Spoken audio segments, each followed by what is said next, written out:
Mesdames et messieurs, bonjour. Dans le cadre de notre émission spéciale de Téléhandicap, j'ai l'honneur de vous présenter aujourd'hui Monsieur Joseph Coury, président national de l'Association de paralysie cérébrale du Québec. La parole est à vous, Monsieur Coury. Madame la Présidente, distingués invités, chers membres et parents, Mesdames et Messieurs, je suis très heureux de l'occasion qui m'est ici offerte de m'adresser à la collectivité ivoirienne au nom de l'Association de paralysie cérébrale du Québec et les milliers de personnes vivant avec ce handicap, et ce, à l'occasion de la Journée mondiale de la paralysie cérébrale dont j'ai eu l'honneur de signer cette convention à New York et qui se fête aujourd'hui dans plus que 80 pays dans le monde pour donner un peu de baume à la souffrance avec des équipes exceptionnelles et multidisciplinaires comme celle de la Côte d'Ivoire, et j'ai nommé l'ONG Corps de maman, amour d'enfant. La vie tisse au cœur de chacun de nous des liens indestructibles. Sans ces multiples rencontres et voyages dans votre continent, sans le sens de l'appréciation et de l'amitié qui nous lie ensemble, je n'aurais jamais pu apprécier à sa juste valeur le sens des mots alliance, ouverture et solidarité. Non seulement je n'aurais jamais pu faire l'apprentissage de mes propres solidarités, mais il m'aurait été impossible de mesurer l'importance des alliances entre nations, groupes régionaux à travers le monde. L'Association de paralysie cérébrale du Québec est un mouvement de solidarité et d'engagement. Son objectif fondamental consiste à soutenir les personnes handicapées dans leur combat quotidien, informer la population et inciter les gouvernements à soutenir la recherche médicale, aider les membres et parents et surtout diffuser le message partout pour répondre à l'article 1 de la Charte universelle des Nations unies que nous sommes tous nés égaux.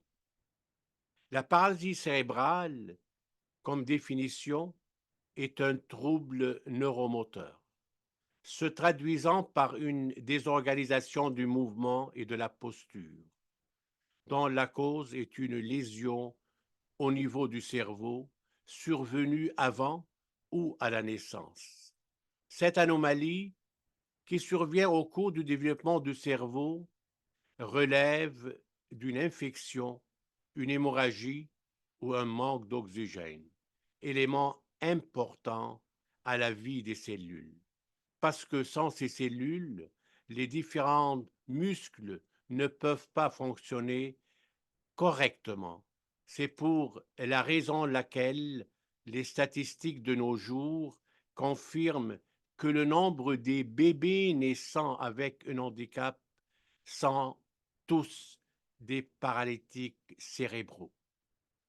Il est de mon devoir de vous informer qu'au Québec seulement, nous avons 24 000 personnes vivant avec la paralysie cérébrale. Et si on ajoute les parents et les aidants naturels, ce chiffre remonte à 100 000 personnes et c'est beaucoup. Mesdames et messieurs, aujourd'hui, c'est la journée par excellence de l'ONG Cœur de maman, amour d'enfant, et de sa présidente, Madame Marcel Gbaou, et tous les membres de son conseil. La réussite de ce congrès est avant tout le fruit de la volonté, de l'enthousiasme et de l'encouragement des personnes comme vous et comme les parents des enfants ayant la paralysie cérébrale. C'est évidemment a acquis cette notoriété, cet événement, qu'il dépasse maintenant ses limites géographiques pour faire tomber les murs et pour changer durablement et profondément le regard de la société envers les personnes vivant avec un handicap et plus spécifiquement avec la paralysie cérébrale. Les personnes vivant avec la paralysie cérébrale doivent toujours surmonter les obstacles. Nous devons redoubler d'efforts pour sensibiliser les autorités gouvernementales d'une part, pour adapter des programmes et des politiques afin de tenir compte du fait que les paralytiques cérébraux devraient participer pleinement à la vie de la société et d'autre part pour sensibiliser le voisin de s'approcher de son voisin handicapé et lui tendre la main d'égal à égal. De cette manière, notre société en sortira sans aucun doute grandie, plus humaine et plus démocratique pour le bien et pour l'équilibre de l'humanité. Mesdames et messieurs, je dois vous dire que je suis un partisan et un défenseur pour protéger les droits et la dignité des personnes vivant avec la paralysie cérébrale. Nous avons déjà signé à l'UNESCO à Paris une déclaration relative à ce sujet dans une salle comble.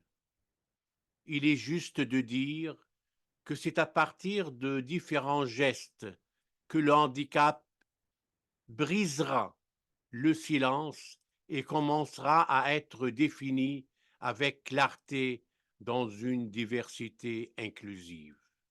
En conséquence, nous devons accepter comme une donnée de la réalité que la paralysie cérébrale, ce handicap, accompagne les personnes handicapées à vie.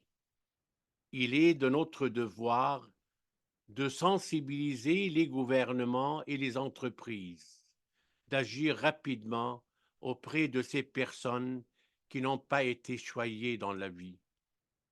De cette façon, je vous le dis, que les droits humains, en conséquence, n'existeraient pas réellement s'ils ne sont pas les droits ou s'ils ne respectent pas les droits des personnes vulnérables, des personnes handicapées et des personnes opprimées.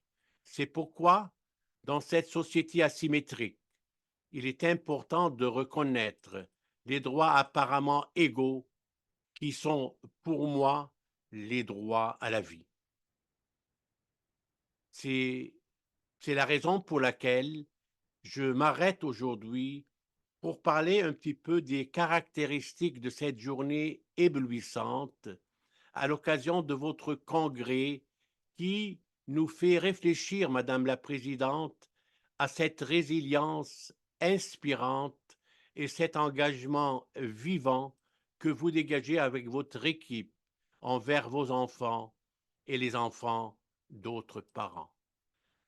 L'intégration de la personne handicapée à la société ne peut être envisagée que tout citoyen est conscient du rôle prépondérant qu'il doit jouer afin de permettre aux personnes handicapées de participer à une vie sociale humaine aussi riche et étendue que la sienne. Or, la paralysie cérébrale, tout en n'étant pas une maladie, n'en est pas moins d'un fléau qui s'en prend à des êtres dès leurs primes enfances. Cette enfance, elle restera vivante dans nos pensées et dans nos cœurs. Et surtout, ce handicap marque une trace indélébile le restant de la vie de cet enfant, ainsi que les parents et les aidants naturels. Il est évident aujourd'hui, en cette journée importante, célébrée dans des dizaines de pays à travers le monde, de s'adresser aux autorités locales, de chez vous et d'ailleurs, qu'ils soient présents pour assurer les besoins des personnes handicapées au même titre qu'une personne valide. Et avoir un ministre autour de la table ronde des décideurs capable d'influer sur les choix et les décisions relatifs aux personnes handicapées. Autrement dit, les décideurs n'auront plus le choix de passer à côté de ces préoccupations sans faire un geste concret. La situation est précaire, il faut agir et ce, à mon avis, le plus rapidement possible. Avec cette constatation, il devient alors désirable de penser et d'applaudir que dans votre société, on s'oriente vers la logique décisionnelle pour que tous les groupes de la société puissent profiter équitablement des services offerts dans le but d'améliorer leur niveau de vie et surtout d'assurer la pérennité de leur fierté et leur droit à une vie respectueuse et digne, y des parents et des enfants. Je m'adresse aussi à la société d'affaires ivoirienne, précisément que vous avez réussi, à travers vos entreprises, à construire une image parfaite entre l'ordre et le dialogue, entre la raison et les émotions. C'est pour cette raison que vous êtes devenus des grands bâtisseurs chez vous.